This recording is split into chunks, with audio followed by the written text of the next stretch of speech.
जय राधा माधव कुंज बिहारी गोपी जन वल्लभ गिरिवरधारी जय राधा माधव कुंज बिहारी गोपी जन वल्लभ गिरिवरधारी जय राधा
ओम नमो भगवते वासुदेवाय।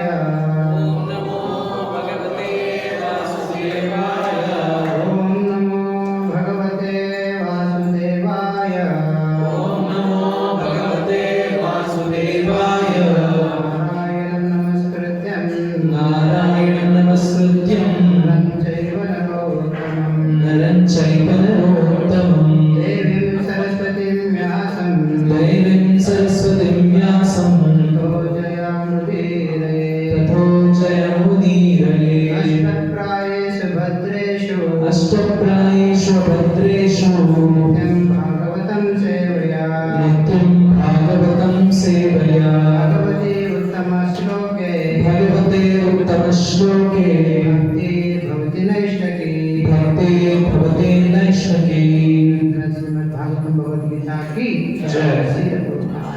जय गुरुदेव की जय।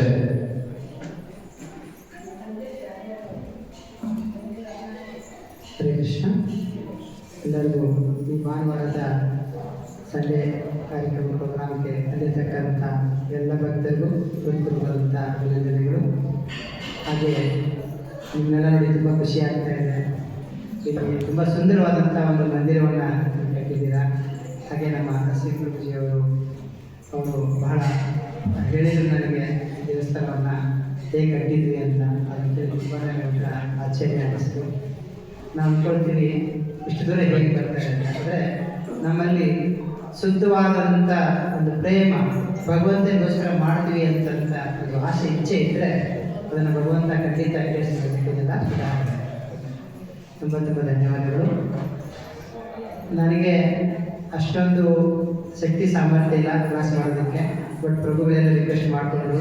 ಅದಕ್ಕೆ ನನಗೇನು ಗೊತ್ತಿದೆಯೋ ಅದನ್ನು ನಿಮ್ಮ ಹತ್ರ ನಾನು ಶೇರ್ ಮಾಡ್ಕೊಳ್ತೀನಿ. ದಯವಿಟ್ಟು ಏನಾದರೂ ತಪ್ಪುಗಳಾಗಿದ್ದರೆ ನನ್ನನ್ನು ಕ್ಷಮಿಸಬೇಕು. ಓಕೆ,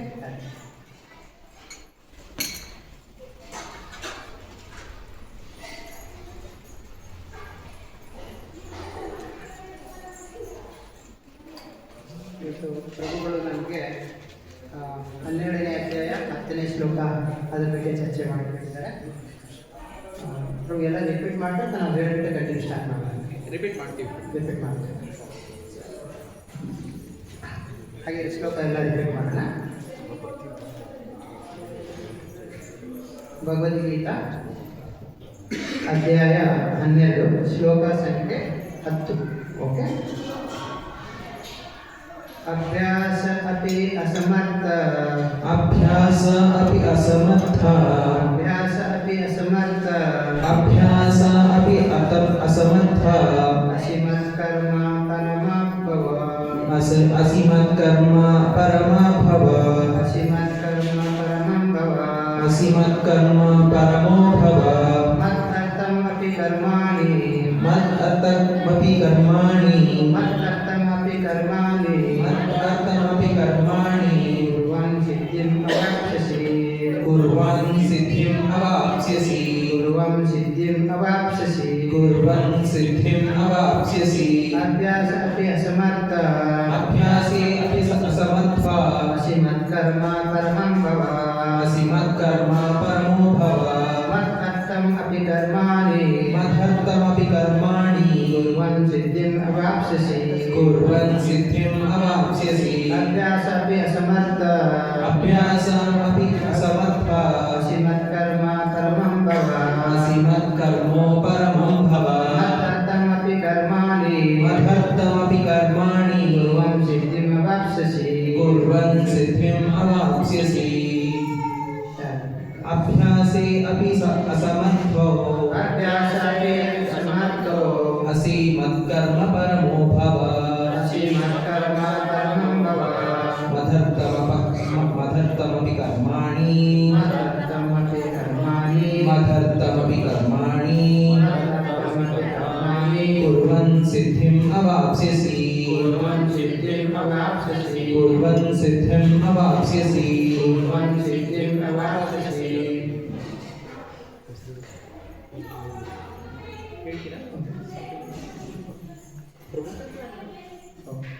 ಸರಿ. ಇವಾಗ ಪದ ಪದಾರ್ಥ ನೋಡೋಣ. ಅಭ್ಯಾಸೆ ಅಭ್ಯಾಸೆ ಅಭ್ಯಾಸದಲ್ಲಿ ಅಭ್ಯಾಸದಲ್ಲಿ ಅಪಿ ಕೂಡ ಕೂಡ ಅಸಮರ್ಥ ಅಸಮರ್ಥನು ಅಸಮರ್ಥನು ಅಸಿ ಅಸಿ ಆಗಿದೆಯೇ ಆಗಿದೆಯೇ ಮತ್ಕರ್ಮ ಮತ್ಕರ್ಮ ನನ್ನ ಕೆಲಸಕ್ಕೆ ಪರಮಃ ಅರ್ಪಿತನಾಗಿ ಭವ ಹಾಗೂ ಮದರ್ಥಂ ನನಗಾಗಿ ಅಪಿ ಕೂಡ ಕಾರ್ಯಗಳನ್ನು ಕುರ್ವನ್ ಆಚರಿಸುತ್ತಾ ಸಿದ್ಧಿಯನ್ನು ಅವಾಪ್ಸ್ಯಸಿ ಹೊಂದಿದ್ದೀಯೇ. ಅನುವಾದ ಎಲ್ಲರ ಜೊತೆಗೆ ಭಕ್ತಿಯೋಗದ ನಿಯಮಗಳನ್ನು ಅಭ್ಯಾಸ ಮಾಡಲು ನಿನಗೆ ಸಾಧ್ಯವಾಗದಿದ್ದರೆ ನನಗಾಗಿ ಕೆಲಸ ಮಾಡಲು ಪ್ರಯತ್ನಿಸು. ಏಕೆಂದರೆ ನನಗಾಗಿ ಕೆಲಸ ಮಾಡುವುದರಿಂದ ನೀನು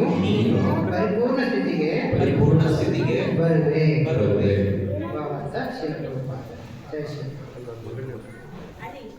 ಗುರುವಿನ ಮಾರ್ಗದರ್ಶನದಲ್ಲಿ ಭಕ್ತಿ ಯೋಗದ ನಿಯಂತ್ರಕ ತತ್ವಗಳನ್ನು ಆಚರಿಸಲಾರದವನು ಕೂಡ ಪರಮಪ್ರಭುಗಾಗಿ ಕೆಲಸ ಮಾಡುವ ಮೂಲಕ ಈ ಪರಿಪೂರ್ಣ ಘಟ್ಟಕ್ಕೆ ಸೆಳೆದುಕೊಳ್ಳಲ್ಪಡಬಹುದು.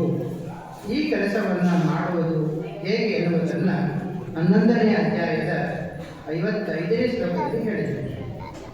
ಕೃಷ್ಣ ಪ್ರಜ್ಞೆಯ ಪ್ರಸಾರದ ಪರವಾಗಿರಬೇಕು. ಕೃಷ್ಣ ಪ್ರಜ್ಞೆಯ ಪ್ರಸಾರದ ಕಾರ್ಯದಲ್ಲಿ ನಿರತನಾಗಿರುವ ಭಕ್ತರು ಎಷ್ಟು ಮಂದಿ ಇದ್ದಾರೆ, ಅವರಿಗೆ ಸಾಯುವ ಅಗತ್ಯ. ಆದ್ದರಿಂದ ಭಕ್ತಿಯೋಗದ ನಿಯಂತ್ರಕ ತತ್ವಗಳನ್ನು ನೇರವಾಗಿ ಅಭ್ಯಾಸ ಮಾಡಲಾರದವನಾದರೂ ಇಂತಹ ಕಾರ್ಯದಲ್ಲಿ ನೆರವಾಗಬಹುದು. ಎಲ್ಲ ಪ್ರಯತ್ನಕ್ಕೂ ಭೂಮಿ, ಬಂಡವಾಳ, ವ್ಯವಸ್ಥೆ ಮತ್ತು ಶ್ರಮಗಳ ಅಗತ್ಯ. ವಾಣಿಜ್ಯ ವ್ಯವಹಾರದಲ್ಲಿ ಮನುಷ್ಯನಿಗೆ ವಾಸಿಸಲು ಒಂದು ಸ್ಥಳ, ಬಳಸಲು ಒಂದಿಷ್ಟು ಬಂಡವಾಳ, ಶ್ರಮ ಮತ್ತು ವಿಸ್ತರಿಸುವ ವ್ಯವಸ್ಥೆ ಹೇಗೆ ಅಗತ್ಯವೋ ಹಾಗೆ ಕೃಷ್ಣನ ಸೇವೆಯಲ್ಲಿ ಇರುವ ಅಗತ್ಯ. ಇರುವ ಒಂದೇ ವ್ಯತ್ಯಾಸ ಎಂದರೆ ಪ್ರಾಪಂಚಿಕತೆಯಲ್ಲಿ ಮನುಷ್ಯನು ಇಂದ್ರಿಯ ತೃಪ್ತಿಗಾಗಿ ಕೆಲಸ ಮಾಡುತ್ತಾನೆ.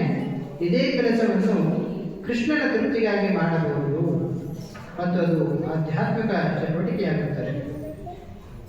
ತಕ್ಕಷ್ಟು ಹಣ ಇರುವವನು ಮನುಷ್ಯನು ಕೃಷ್ಣ ಪ್ರಜ್ಞೆಯ ಪ್ರಸಾರಕ್ಕಾಗಿ ಒಂದು ಕಚೇರಿಯನ್ನು ಕಟ್ಟಬಹುದು ಅಥವಾ ದೇವಸ್ಥಾನವನ್ನು ಕಟ್ಟಬಹುದು, ಇಲ್ಲವೇ ಪ್ರಕಟಣೆಗಾಗಿ ನೆರವಾಗಬಹುದು. ಹೀಗೆ ನಾನಾ ಕಾರ್ಯಕ್ಷೇತ್ರಗಳಿವೆ ಮತ್ತು ಇಂತಹ ಕಾರ್ಯಗಳಲ್ಲಿ ಆಸಕ್ತನಾಗಬೇಕು. ಕರ್ಮಫಲವನ್ನು ತ್ಯಾಗ ಮಾಡಲಾರದವನು ಅದರ ಒಂದು ಭಾಗವನ್ನಾದರೂ ಕೃಷ್ಣ ಪ್ರಜ್ಞೆಯನ್ನು ಪ್ರಸಾರ ಮಾಡಲು ತ್ಯಾಗ ಮಾಡಬಹುದು. ಕೃಷ್ಣ ಪ್ರಜ್ಞೆಗಾಗಿ ಸ್ವಯಂ ಪ್ರೇರಣೆಯಿಂದ ಮಾಡುವ ಈ ಸೇವೆಯೇ ಮನುಷ್ಯನು ಭಗವತ್ ಪ್ರೇಮದಲ್ಲಿ ಇನ್ನೂ ಮೇಲಿನ ಸ್ಥಿತಿಗೆ ಏರಲು ನೆರವಾಗುತ್ತದೆ. ಇದರಿಂದ ಆತನು ಪರಿಪೂರ್ಣನಾಗುತ್ತಾನೆ. ಓಂ ಅಜ್ಞಾನತಿಮಿರಂಧಸ್ಯ ಜ್ಞಾನಾಂಜನಶಲಾಕಯ ಚಕ್ಷುರುನ್ಮಿಲಿತಂ ಯೇನ ತಸ್ಮೈ ಶ್ರೀಗುರವೇ ನಮಃ. ಶ್ರೀ ಚೈತನ್ಯಮನೋಭೀಷ್ಟಂ ಸ್ಥಾಪಿತಂ ಯೇನ ಭೂತಲೆ ಸ್ವಯಂ ರೂಪಕದಾಮಯ್ಯಂ ದದಾತಿ ಸ್ವಪದಾಂತಿಕಂ. ವಂದೇಹಂ ಶ್ರೀಗುರು ಶ್ರೀಯುತಾಪದಕಮಲಂ ಶ್ರೀಗುರುನ್ ವೈಷ್ಣವಾಂಶ್ಚ. ಶ್ರೀರೂಪಂ ಸಾಗಜಾತಂ ಸಗಣನಾಮಂತಜೀವಂ ಸಾದ್ವೈತಂ ಸಾವಧೂತಂ ಪರಿಜನಸಹಿತಂ ಕೃಷ್ಣ ಚೈತನ್ಯದೇವಂ. ಶ್ರೀಕೃಷ್ಣ ರಾಧಾ ಹೇ ಕೃಷ್ಣ ಕರುಣಾ ಸಿಂಧು ದೀನಬಂಧೋ ಜಗತ್ಪತೆ ಗೋಪೇಶ ಗೋಪಿಕಾ ಕಾಂತ ರಾಧಾ ಕಾಂತ ನಮಸ್ತುತೆ. ತಪ್ತಕಾಂಚನ ಗೌರಾಂಗೆ ರಾಧೆ ವೃಂದಾವನೇಶ್ವರಿ ವೃಷಭಾನುಸುತೆ ದೇವಿ ಪ್ರಣಾಮಿ ಹರಿಪ್ರಿಯೆ. ವಾಂಛಾಕಲ್ಪತರುಭ್ಯಶ್ಚ ಕೃಪಾ ಸಿಂಧುಭ್ಯೇವ ಚ ಪತಿತಾನಾಂ ಪಾವನೇಭ್ಯೋ ವೈಷ್ಣವೇಭ್ಯೋ ನಮೋ ನಮಃ. ಜಯ ಶ್ರೀ ಕೃಷ್ಣ ಚೈತನ್ಯ ಪ್ರಭು ನಿತ್ಯಾನಂದ ಶ್ರೀ ಅದ್ವೈತ ಗದಾಧರ ಶ್ರೀವಾಸಾದಿ ಗೌರಭಕ್ತವೃಂದ. ಹರೇ ಕೃಷ್ಣ ಕೃಷ್ಣ ಕೃಷ್ಣ ಹರೇ ಹರೇ, ಹರೇ ರಾಮ ರಾಮ ರಾಮ ಹರೇ ಹರೇ. ಹರೇ ಕೃಷ್ಣ ಕೃಷ್ಣ ಕೃಷ್ಣ ಹರೇ ಹರೇ, ಹರೇ ರಾಮ ರಾಮ ರಾಮ ಹರೇ ಹರೇ.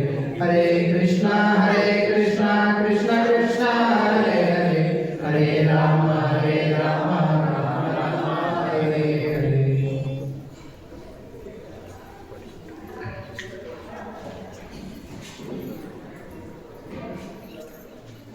ಹರೇ ಕೃಷ್ಣ. ಎಲ್ಲರಿಗೂ ಧನ್ಯವಾದಗಳು. ಇವತ್ತಿನ ದಿವಸ ನಮಗೆ ಈ ಒಂದು ಪ್ರವಚನ ಮಾಡಲಿಕ್ಕೆ ಅವಕಾಶ ಮಾಡಿದಂಥ ಆಶ್ರಮ ಗುರುಜಿಯರಿಗೂ ಹಾಗಾಗಿ ದೇವಸ್ಥಾನದ ಎಲ್ಲ ಮುಖ್ಯಸ್ಥರಿಗೂ ನನ್ನ ಕಡೆಯಿಂದ ವಂದನೆಗಳನ್ನು ಸಮರ್ಪಿಸುತ್ತೇನೆ. ಇವತ್ತಿನ ಈ ಭಗವದ್ಗೀತೆಯ ಶ್ಲೋಕದಲ್ಲಿ ನಾವು ಏನನ್ನು ತಿಳ್ಕೋಬಹುದು, ಏನು ಇಂಪಾರ್ಟೆಂಟ್ ಪಾಯಿಂಟ್ಸ್ಗಳಿದೆ ಅದನ್ನು ನಾವು ಇವತ್ತು ಚರ್ಚೆ ಮಾಡೋಣ. ಅಭ್ಯಾಸ ಅತಿ ಅಸಮರ್ಥ ಅಸಿಮತ್ ಕರ್ಮ ಪರಂ ಭವಃ ಮತ್ ಅರ್ಥಂ ಅಪಿ ಕರ್ಮಾಣಿ ಪೂರ್ವಾಣಿ ಸಿದ್ಧಿ ಪ್ರವಾಸಿಸಿ. ಭಕ್ತಿ ಯೋಗದ ನಿಯಮಗಳನ್ನು ಅಭ್ಯಾಸ ಮಾಡಲು ನಿನಗೆ ಸಾಧ್ಯವಾಗದಿದ್ದರೆ ನನಗಾಗಿ ಕೆಲಸ ಮಾಡಲು ಪ್ರಯತ್ನಿಸು. ಏಕೆಂದರೆ ನನಗಾಗಿ ಕೆಲಸ ಮಾಡುವುದರಿಂದ ನೀನು ಪರಿಪೂರ್ಣ ಸ್ಥಿತಿಗೆ ಬರುತ್ತೀಯೇ. ಅಂದರೆ ಈ ಶ್ಲೋಕದಲ್ಲಿ ನಾವು ನೋಡಬಹುದು ಏನಪ್ಪ ಅಂದರೆ ಭಗವಂತ ಭಕ್ತಿ ಯೋಗದ ಬಗ್ಗೆ ಕೆಲವು ಅನೇಕ ನಿಯಮಗಳನ್ನು ಮಾಡಿರ್ತಾರೆ. ಅಂದರೆ ಭಕ್ತಿ ಯೋಗ ಅಂದರೆ ಏನು, ಭಕ್ತಿ ಅಂದರೆ ಯಾವ ಥರ ಮಾಡೋದು ಅಂತ ನಮಗೆ ಪ್ರಶ್ನೆಗಳು ನಮ್ಮ ಜೀವನದಲ್ಲಿ ಬರುತ್ತೆ. ಸಾಮಾನ್ಯವಾಗಿ ನಾವೆಲ್ಲ ತಿಳ್ಕೊಂಡಿದ್ದೀವಿ, ಭಕ್ತಿ ಅಂದರೆ ದೇವಸ್ಥಾನಕ್ಕೆ ಹೋಗೋದು, ಹಣ್ಣು ಕಾಯಿ ಪೂಜೆ ಮಾಡಿಸೋದು, ನಮ್ಮ ಇಚ್ಛೆಗಳು ಏನಿದೆಯೋ ಅದನ್ನು ದೇವರ ಹತ್ರ ಲಿಸ್ಟ್ ಕೊಟ್ಟು ಬರೋದು, ಇದೇನಾ ಭಕ್ತಿ? ಇದಕ್ಕೆ ಭಕ್ತಿ ಯೋಗ ಅಂತ ಹೇಳ್ತಾರ? ಇಲ್ಲ. ಆದರೆ ಶ್ರೀಲ ಪ್ರಭುಪಾದರವರು ನಮಗೆ ಸರಿಯಾದಂಥ ಒಂದು ನಿರ್ದಿಷ್ಟವಾದಂಥ ಒಂದು ಭಕ್ತಿಯ ತತ್ವಗಳ ಬಗ್ಗೆ ನಮಗೆ ನಿಖರವಾಗಿ ಹೇಳ್ತಾರೆ. ಭಕ್ತಿ ಅಂದರೆ ಏನು? ನಮ್ಮನ್ನು ಸಂಪೂರ್ಣವಾಗಿ ಭಗವಂತನ ಸೇವೆಯಲ್ಲಿ ತೊಡಗಿಸಿಕೊಳ್ಳೋದಕ್ಕೆ ಭಕ್ತಿ ಅಂತ ಪ್ರಭುಪಾದರು ನಮಗೆ ಹೇಳಿಕೊಟ್ಟಿದ್ದಾರೆ. ನಮ್ಮನ್ನು ಹೇಗೆ ನಾವು ಭಗವಂತನ ಸೇವೆಯಲ್ಲಿ ಸಂಪೂರ್ಣವಾಗಿ ತೊಡಗಿಸಿಕೊಳ್ಳೋದು? ಹಾಗಿದ್ರೆ ಎಲ್ಲ ಮನೆ ಮಠ ನಮ್ಮ ಕೆಲಸ ಕಾರ್ಯಗಳೆಲ್ಲವನ್ನ ಬಿಟ್ಟು ದೇವಸ್ಥಾನಕ್ಕೆ ಕೂತ್ಕೊಂಡು ಸೇವೆ ಮಾಡಿಬಿಟ್ಟಾಗಲ್ಲ ಅನ್ನೋ ಪ್ರಶ್ನೆ ಬರುತ್ತೆ. ಹೌದಲ್ವ? ಅಲ್ಲ. ನಾವು ಏನು ಕಾರ್ಯಗಳನ್ನು ಮಾಡ್ತೀವೋ ಅದನ್ನು ಭಗವಂತನ ಹೆಸರನ್ನು ಹೇಳಿಕೊಂಡು ಮಾಡೋದು. ಯಾರಿಗೋಸ್ಕರ ನಾವು ಮಾಡ್ತಾ ಇರ್ತೀವಿ ಭಕ್ತಿ ಅಂದರೆ, ಇದು ಸಾಮಾನ್ಯವಾಗಿ ನಮಗೆ ಹೇಳ್ತಾರೆ, ಇವಾಗ ಎರಡು ವಿಧಾನ ಇದೆ. ಒಂದು ನಮಗೋಸ್ಕರ ಮಾಡ್ಕೊಳ್ಳೋದು, ಇನ್ನೊಂದು ಭಗವಂತನಿಗೋಸ್ಕರ ಮಾಡೋದು. ಇದರ ಎರಡು ವ್ಯತ್ಯಾಸ ಇರುತ್ತೆ. ಶ್ರೀಲ ಪ್ರಭುಪಾದರು ಬಹಳ ಸುಂದರವಾದ ಉದಾಹರಣೆಯನ್ನು ಕೊಡ್ತಾರೆ. ನಮಗೋಸ್ಕರ ಮಾಡಿದರೆ ಅದು ಬಂಧನಕ್ಕೆ ಕಾರಣವಾಗುತ್ತೆ. ಕರೆಕ್ಟಾ? ಭಗವಂತನಿಗೋಸ್ಕರ ಮಾಡಿದರೆ ಪ್ರೀತಿ ಬರುತ್ತೆ. ಉದಾಹರಣೆಗೆ ಪ್ರಭುಜಿಯವರು ನಮ್ಗೆ ಹೇಳ್ತಾ ಇದ್ರು, ಎಷ್ಟೋ ಸಲ ನಾವು ಮೋಲ್ಡ್ ಹಾಕಬೇಕಾದ್ರೆ ಎಲ್ಲ ನಮ್ಮ ಹುಡುಗರು, ನಮ್ಮ ಎಲ್ಲ ಭಕ್ತರು ಬಂದು ಸ್ವತಃ ಅವರೇ ನಿಂತ್ಕೊಂಡು ಮಾಡಿದ್ದಾರೆ ಪ್ರಭು ಅಂತ. ಈಗಿನ ಕಾಲದಲ್ಲಿ ಬರೇ ಸಿಮೆಂಟ್ ನೋಡಿದ್ರೆ ದೂರ ಓಡಾಡ್ತಾರೆ, ಮೈ ಧೂಳಾಗುತ್ತೆ, ನಮ್ಗೆ ಡಸ್ಟ್ ಅಲರ್ಜಿ ಆಗುತ್ತೆ ಪ್ರಭು ಅಂತ. ಅಂಥದ್ರಲ್ಲಿ ಅವ್ರ ಪಾಪ ಬಂದು ಅವರೇ ನಿಂತ್ಕೊಂಡು ಮಾಡಿದ್ದಾರೆ ಅಂದರೆ ಅದು ನಿಜವಾದ ಭಕ್ತಿ. ಯಾರಿಗೋಸ್ಕರ ಮಾಡಿದ್ರು ಅವರು? ಭಗವಂತನಿಗೋಸ್ಕರ ಮಾಡಿದ್ರು. ಅವರಿಗೆ ಖುಷಿ ಆಗಿದೆ ಎಲ್ಲ ಕೇಳಿಬೇಕಾದ್ರೆ, ಪ್ರಭು ಏನು ಪ್ರಭು ನೀವು ನಮ್ಗೆ ಇಲ್ಲೆಲ್ಲ ಕರ್ಕೊಂಡು ನಮ್ಗೆ ಸಿಮೆಂಟ್ ಒರೆಸ್ಬಿಟ್ರಿ ನೀವು, ನಾವು ಯಾರಾದ್ರೂ ಸಾಫ್ಟ್ವೇರಲ್ಲಿ ಇದ್ವಿ, ಇದನ್ನು ಮಾಡಿಕೊಂಡು ಹೋಗಿ ನಿಮ್ಮಂಥವ್ರು ಸಂಘ ಮಾಡಿದ್ವಲ್ಲ ನಾವು ಅಂತ ನೀವು ಅಂದ್ಕೊಂಡಿದ್ದೀರಾ ಯಾವತ್ತಾದ್ರು? ಇಲ್ಲ ತಾನೆ? ಇದರಲ್ಲಿ ಗೊತ್ತಾಗುತ್ತೆ, ಭಗವಂತನಿಗೋಸ್ಕರ ಮಾಡಿದರೆ ನಿಜವಾದ ಆನಂದ ಸಿಗುತ್ತೆ. ಅದನ್ನು ಬಲ್ಲವರೇ ಬಲ್ಲರು. ಹೌದಲ್ವಾ? ಆದ್ದರಿಂದ ಒಂದು ಸಲ ಏನಾಯಿತು, ಭಕ್ತಿ ಸಿದ್ಧಾಂತ ಸರಸ್ವತಿ ಠಾಕೂರ್ ಶ್ರೀಲ ಪ್ರಭುಪಾದರ ಗುರುಗಳು, ಅವರು ಗೌಡಿ ಮಠ 64 ಗೌಡಿ ಮಠಗಳನ್ನು ಸ್ಥಾಪನೆ ಮಾಡಿದಂಥ ಆಚಾರ್ಯರು, ಮಹಾನ್ ದೊಡ್ಡ ಆಚಾರ್ಯರು, ಸಿಂಹಗುರು ಅಂತ ಕರೀತಾರೆ ನಮ್ಮ ಗೌಡಿ ಸಂಪ್ರದಾಯದಲ್ಲಿ. ಅಂಥ ಸಮಯದಲ್ಲಿ ಒಬ್ಬರು ದೊಡ್ಡ ಶ್ರೀಮಂತರು, ಅವರಿಗೆ ಅನೇಕ ಪ್ರಶ್ನೆಗಳಿದ್ವು ಅವ್ರ ಮನಸ್ಸಲ್ಲಿ. ಅವರು ಏನು ಮಾಡಿದ್ರು, ಗೌಡಿ ಮಠಕ್ಕೆ ಹೋಗ್ತಾರೆ. ಹೋಗ್ಬಿಟ್ಟು ನನ್ನ ಪ್ರಶ್ನೆಯನ್ನು ಭಕ್ತಿ ಸಿದ್ಧಾಂತ ಸರಸ್ವತಿ ಠಾಕೂರ್ ಅವ್ರ ಹತ್ರ ಕೇಳಿಕೊಂಡು ಪರಿಹರಿಸಿಕೊಳ್ಳೋಣ ಅನ್ನೋ ಒಂದು ಮನಸ್ಸನ್ನು ಇಟ್ಕೊಂಡು ಅವರಲ್ಲಿ ಹೋಗ್ತಾರೆ. ಹೋದಾಗ ಭಕ್ತಿ ಸಿದ್ಧಾಂತ ಸರಸ್ವತಿ ಠಾಕೂರ್ ಅವರು ಗ್ರಂಥಗಳನ್ನು ರಚನೆ ಮಾಡ್ತಾಯಿದ್ರು. ಅದಕ್ಕೆ ನಮ್ಮಂಥವ್ರು ಶಿಷ್ಯರು ಇರ್ತಾರೆ. ಯಾವಾಗಲೂ ಇವು ನಾವು ದೊಡ್ಡವ್ರು ನೋಡಿದ್ರೆ ಡೈರೆಕ್ಟಾಗಿ ಬರೋದಿಲ್ಲ ಅಲ್ವಾ? ಹಾಗೆ ಅವರು ಇವನ್ನ ತಡೀತಾರೆ. ನೀವು ಯಾರು, ಎಲ್ಲಿಂದ ಬಂದಿದ್ದೀರಾ, ಏನಾಗಬೇಕಾಗಿತ್ತು ಅಂತ ಕೇಳ್ತಾರೆ. ಇಲ್ಲ, ನಾನು ಗುರುಗಳನ್ನ ಭೇಟಿ ಮಾಡಬೇಕಾಗಿತ್ತು, ನನ್ನಲ್ಲಿ ನನ್ನ ಪ್ರಶ್ನೆ ಇತ್ತು, ಅದನ್ನು ನಾನು ಕೇಳ್ಕೋಬೇಕಾಗಿತ್ತು. ಅವ್ರ ಪ್ರಶ್ನೆ ಏನಿತ್ತಪ್ಪ ಅಂದರೆ, ಡಿವೋಷನಲ್ ಸರ್ವಿಸ್ ಬಗ್ಗೆ ಕೇಳ್ತಾ ಇದ್ರು. ಭಕ್ತಿಯುತ ಸೇವೆ ಅಂತ. ನಿಜವಾದ ಭಕ್ತಿಯುತ ಸೇವೆ ಅಂದರೆ ಯಾವುದು ಅನ್ನೋದ್ರ ಬಗ್ಗೆ ಅವ್ರ ಪ್ರಶ್ನೆ ಸಂಶಯ ಬಂದಿತ್ತು. ಕೆಲವರು ಹಣ ಕೊಟ್ಟು ಸೇವೆ ಮಾಡ್ತಾರೆ, ಕೆಲವರು ಡೈರೆಕ್ಟ್ ಬಂದು ಸೇವೆ ಮಾಡ್ತಾರೆ ದೇವಸ್ಥಾನಕ್ಕೆ, ಕಸ ಗುಡಿಸ್ಬಿಟ್ಟು ಅಥವಾ ಡಿಫ್ರೆಂಟ್ ಅವರ ಅರ್ಹತೆ ತಕ್ಕಂಗೆ ಅವರು ಸೇವೆ ಮಾಡ್ತಾರೆ. ಅದರಲ್ಲಿ ಭಗವದ್ಗೀತೆಯಲ್ಲಿ ಪದೇ ಪದೇ ಬರ್ತಾ ಇತ್ತು, ಭಕ್ತಿಯುತ ಸೇವೆಯನ್ನು ಮಾಡಿ, ಭಕ್ತಿಯುತ ಸೇವೆಯನ್ನು ಮಾಡಿ ಅಂತ ಪದಗಳು ತುಂಬ ರಿಪೀಟ್ ಆಗುತ್ತೆ ಭಗವದ್ಗೀತೆಯಲ್ಲಿ. ಅದಕ್ಕೋಸ್ಕರ ಅವರು ಭಕ್ತಿಯುತ ಸೇವೆ ಅಂದರೆ ಯಾವುದು ಅನ್ನೋದು ಮನಸ್ಸಿಗೆ ಡೌಟ್ ಬಂದಿದೆ. ಆವಾಗ ಅವ್ರ ಶಿಷ್ಯರು ತೆಗೆದುಬಿಟ್ಟು ಅವರು ಅದೇ ಸಮಯದಲ್ಲಿ ಏನು ಮಾಡ್ತಾಯಿದ್ರು, ಎಲ್ಲರೂ ಪಾತ್ರೆ ಉಜ್ತಾ ಇದ್ರು ಶಿಷ್ಯರೆಲ್ಲ. ಆವಾಗ ಸ್ವಲ್ಪ ಹೊತ್ತಿಗೆ ಕೂತ್ಕೊಳ್ಳಿ ನೀವು, ನಮ್ಮದು ಪಾತ್ರೆ ಉಜ್ಜೋದು ಆದ ಮೇಲೆ ನಾವು ಹೋಗಿ ಅವ್ರಿಗೆ ಹೇಳ್ತೀವಿ ಈ ಥರ ಬಂದಿದ್ದಾರೆ ಅಂತೇಳಿ 1 hour ಕಾಯಿಸ್ತಾರೆ. 1 hour ಆದರೂ ಪಾತ್ರೆ ಉಜ್ಜುತ್ತಾನೆ ಇರ್ತಾರೆ. ಓಕೆ, ಇವರು ವೆಯ್ಟ್ ಮಾಡ್ತಾರೆ, ಟೈಮ್ ಆಯಿತು ಕರೀಲಿ ಅಂತ. ಇನ್ನು 5 ನಿಮಿಷ, ಇನ್ನೊಂದು 2 ಪಾತ್ರೆ ಇದೆ, ಅದು ಉಜ್ಜಿಬಿಟ್ಟು ಕರೀತೀವಿ ಅಂತ ಅದು ವೆಯ್ಟ್ ಮಾಡ್ತಾರೆ. ಆವಾಗ ಅವರು ವೆಯ್ಟ್ ಮಾಡಿ ಸ್ವಲ್ಪ ಟೈಮ್ ಆಗಿ ಕರೀಲಿ ಅಂತ ಮತ್ತೆ ಹೇಳ್ತಾರೆ. ಇನ್ನು ಒಂದೇ ಒಂದು ಪಾತ್ರೆ ಇದೆ, ಒಂದು ಕೆಲಸ ಮಾಡಿ, ನೀವು ಬಂದು ನಮಗೆ ಸಹಾಯ ಮಾಡಿ, ಆಗ ಬೇಗ ಆಗಿಬಿಡುತ್ತೆ, ಅದು ನಾವು ಡೈರೆಕ್ಟಾಗಿ ಕರ್ಕೊಂಡು ಹೋಗ್ತೀವಿ. ಇದೇನಾಗ್ತದೆ, ನಾವೇನು ಕೇಳೋಕ್ಕಂತ ಬಂದರೆ ನನಗೆ ಹೇಳ್ತಾರಲ್ಲ ಇವರು, ಆಗಲಿ ಅಂತೇಳಿ ಅವರು ಬಂದು ಸ್ವಲ್ಪ ಎಲ್ಲ ಸ್ಕೂಟ್ ಶರ್ಟ್ ಹಾಕೊಂಡು ಬಂದಿರ್ತಾರೆ, ಅಲ್ಲಿ ಬಿಚ್ಚಿಬಿಟ್ಟು ಪಾತ್ರೆ ಉಜ್ಜಕ್ಕೆ ಸ್ಟಾರ್ಟ್ ಮಾಡ್ತಾರೆ. ಪಾತ್ರೆ ಉಜ್ತಾ ಇವರು ಯಾವಾಗಲೂ ಭಕ್ತರು ಏನು ಮಾಡ್ತಾರೆ ಅಂದರೆ, ಯಾರು ಹೊಸಬರು ಬಂದರೆ ಅವರಿಗೆ ಯಾರ ಕಥೆ ಹೇಳ್ತಾರೆ, ಕೃಷ್ಣ ಕಥೆಯನ್ನು ಹೇಳ್ತಾರೆ, ಆತ್ಮದ ಬಗ್ಗೆ ಜ್ಞಾನ ಹೇಳ್ತಾರೆ. ಹಾಗೆ ಅವರು ಎಲ್ಲ ಹೇಳ್ತಾ ಇದ್ರು ಪಾತ್ರೆ ಉಜ್ಜುವಾಗ, ನಾವು ಆತ್ಮ ಅಲ್ಲ, ನಾವು ದೇಹ, ಭಗವಂತನಿಗೋಸ್ಕರ ಮಾಡಿದ್ರೆ ಪ್ರೀತಿ ಬರುತ್ತೆ ಅಂತ ಈ ರೀತಿ ಅವರು ಹೇಳ್ತಾ ಅವ್ರಿಗೂ ಪಾತ್ರೆ ಉಜ್ಜಕ್ಕೆ ಹಚ್ಚಿಬಿಡ್ತಾರೆ. ಹಚ್ಚಿದಾಗ ಅವರಿಗೆ ಅದು ಉಜ್ಜುತ್ತಾ ಏನು ಮನಸ್ಸಲ್ಲಿ ಪರಿವರ್ತನೆ ಅಂತ ಗೊತ್ತಿಲ್ಲ, ಅವ್ರು ವಾಪಸ್ ಹೊರಡಕ್ಕೆ ರೆಡಿ ಆಗ್ತಾರೆ ಮನೆಗೆ. ಯಾಕೆ ಬನ್ನಿ ಗುರುಗಳು ಮೀಟ್ ಮಾಡಿಸ್ತೀನಿ ಬನ್ನಿ ಅಂದಾಗ, ಇಲ್ಲ ನನಗೆ ಉತ್ತರ ಸಿಕ್ತು ಅಂತ. ಏನು ಉತ್ತರ ಅಂದರೆ, ಅವರು ಪಾತ್ರೆ ಉಜ್ಜಿದ್ರಲ್ಲ, ಉಜ್ಜಿದಾಗ ಅವ್ರ ಮನಸ್ಸಲ್ಲಿ ಒಂದಿತ್ತು, ಡಿವೋಷನಲ್ ಸರ್ವಿಸ್ ಅಂದರೆ ಭಕ್ತಿಯುತ ಸೇವೆ ಅಂದರೆ ಭಗವಂತನಿಗೋಸ್ಕರ ಸೇವೆ ಮಾಡೋದು. ಅದು ಚಿಕ್ಕ ಕಾರ್ಯನೇ ಆಗಿರಲಿ, ದೊಡ್ಡದೇ ಆರತಿ ಮಾಡೋದಾಗಿರಲಿ ಅಥವಾ ಟೈಲೆಟ್ ತೊಳೆಯೋದಾಗಿರಲಿ, ಎಲ್ಲ ಈಕ್ವಲ್ ಆಗಿರ್ತದೆ. ಭಗವಂತನ ಸೇವೆಯಲ್ಲಿ ಯಾವುದು ದೊಡ್ಡದು ಯಾವುದು ಕಡಿಮೆ ಅಂತಿಲ್ಲ ಅಲ್ವಾ. ಆದ್ದರಿಂದ ನಾವು ಅಂದ್ಕೊಳ್ತೀವಿ, ನಾನು ದೇವ್ರ ಆರತಿ ಮಾಡ್ತೀನಿ, ನಾನು ಕೀರ್ತನೆ ಮಾಡ್ತೀನಿ, ಅದಕ್ಕೆ ನಾನೇ ಹೇಗೆಷ್ಟು ಅಂತ ನಾವು ಅಂದ್ಕೊಳ್ತೀವಿ. ಇಲ್ಲ, ಮಾತಾಡ ಭಗವದ್ಭಕ್ತಿ ಅಂದರೆ ಯಾವುದು ಒಂದು ಕಸ ಗುಡಿಸೋದ್ರಿಂದ ಹಿಡಿದು ಎಲ್ಲ ಪ್ರತಿಯೊಂದು ಕೂಡ ಭಗವಂತನ ಸೇವೆ ಮಾಡೋದಕ್ಕೆ ಅದು ಕೌಟಿಲ್ಯ ಬರುತ್ತೆ. ಅದಕ್ಕೆ ಭಕ್ತಿಯುತ ಸೇವೆ ಅಂತ ಕರೀತಾರೆ. ಆಮೇಲೆ ನಾವು ಇನ್ನೊಂದು ಮಾತನ್ನು ಹೇಳ್ತಾರೆ, ಏನಪ್ಪ ಅಂದರೆ, ನಾವು ಏನೇ ಮಾಡಿದರೂ ಅದು ಭಗವಂತನ ಕೆಲಸ ಅಂತ ತಿಳ್ಕೊಂಡು ಮಾಡ್ತೀವಿ. ಕರೆಕ್ಟ್ ಅಲ್ವಾ?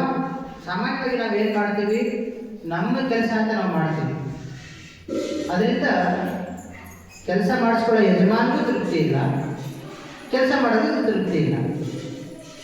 ನಾವೇನು ಹೇಳ್ಕೊಳ್ತೀವಿ, ಎಷ್ಟು ಕೆಲಸ ಮಾಡ್ತಾ ಇದ್ದೀನಿ, ಇವ್ರು ಸ್ಯಾಲ್ರಿ ಜಾಸ್ತಿನೇ ಮಾಡ್ತಾ ಇಲ್ಲ ಅಂತ ನಾವು ಓನರ್ ಬೇಕು. ಓನರ್ ಏನು ಹೇಳ್ಕೊಳ್ತಾರೆ, ಇವರೇನು ಕೆಲಸ ಮಾಡ್ತಾರೆ, ಯಾವಾಗಲೂ ಬರ್ತಾರೆ, ಕೂತ್ಕೊಳ್ತಾರೆ, ಹೋಗ್ಬಿಡ್ತಾರೆ, ನಾನು ಪ್ರೊಡಕ್ಷನ್ನೇ ಕೊಡ್ತಾ ಇಲ್ಲ ಅಂತ. ನೀವು ಎಷ್ಟೇ ನೈಟ್ ಡೇ ಕೆಲಸ ಮಾಡಿದರೂ ಅವ್ರಿಗೂ ತೃಪ್ತಿ ಇಲ್ಲ. ಇದರಿಂದ ಇಬ್ಬರಿಗೂ ಅತೃಪ್ತಿ ಉಂಟಾಗುತ್ತೆ. ಇದಕ್ಕೆ ಕಾರಣ ಏನು, ಅವ್ರು ಯಾರು ಸೇವೆ ಮಾಡಬೇಕಾಗಿತ್ತೋ ಅವ್ರಿಗೆ ಮಾಡ್ತಾ ಇದ್ದಾರೆ. ಇಬ್ಬರು ಸ್ವಾರ್ಥಕ್ಕೋಸ್ಕರನೇ ಮಾಡ್ತಾ ಇದ್ದಾರೆ, ಹೌದಲ್ವ? ಆದ್ದರಿಂದ ಇಬ್ಬರಿಗೂ ಅತೃಪ್ತಿ ಉಂಟಾಗಿದೆ ಅನ್ನೋದಕ್ಕೆ ಇದು ನಮಗೆ ಪ್ರಭುಪಾದ ಹೇಳಿಕೊಡ್ತಾರೆ. ಇದಕ್ಕೆ ಉದಾಹರಣೆ ಏನಪ್ಪ ಅಂದರೆ, ಹನುಮಾನ್. ನೀವು ರಾಮಾಯಣದಲ್ಲಿ ನೋಡಿದ್ದೀರಾ, ಹನುಮಾನ್ ಯಾರಿಗೋಸ್ಕರ ಸೇವೆ ಮಾಡಿದ್ರು? ಶ್ರೀರಾಮಚಂದ್ರನಿಗೋಸ್ಕರ ಸೇವೆ ಮಾಡಿದ್ರು. ತಮ್ಮ ಸಂಪೂರ್ಣವಾದಂಥ ಜೀವನವನ್ನೇ ಅವರು ಹನುಮಾನ್ ಸೇವೆ ಮಾಡಿದ್ದಾರೆ, ಹೌದಲ್ಲ? ಇಡೀ ರಾಮಾಯಣದಲ್ಲಿ ನೋಡಿದಾಗ ಹನುಮಾನನ ಪಾತ್ರ ಬಹಳ ದೊಡ್ಡದು. ಅಷ್ಟು ದೊಡ್ಡ ಸೇವೆ ಯಾರೂ ಮಾಡಿಲ್ಲ.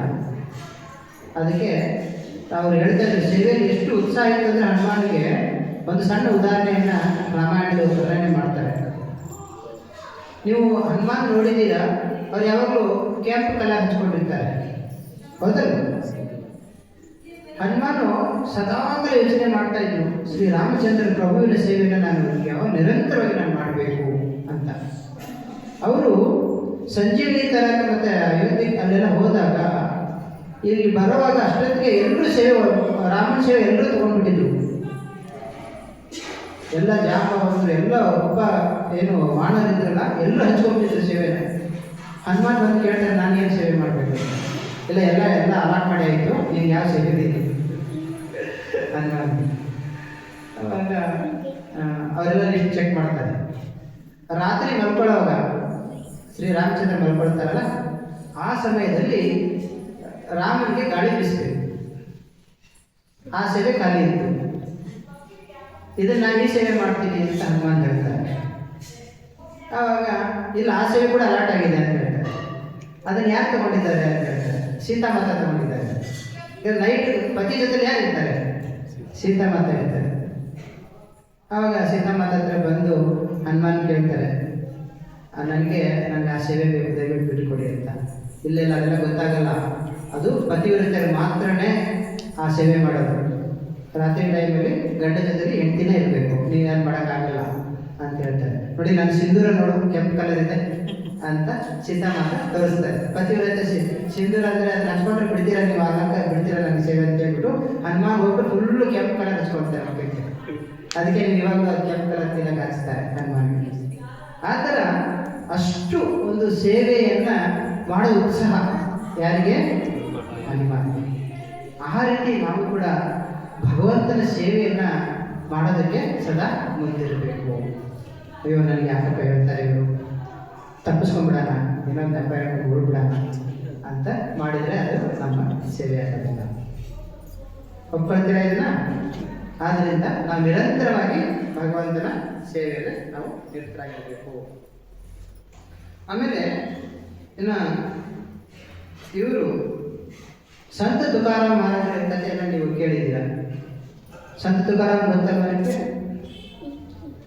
ಅವರು ಯಾವ ರೀತಿ ತಮ್ಮ ಮನಸ್ಸನ್ನು ಸದಾ ಪಾಂಡುರಂಗನಿಗೆ ಮೀಸಲಾಗಿಟ್ಟಿದ್ರು ಅಂದರೆ, ಅವರು ತುಂಬ ಬಡವರು.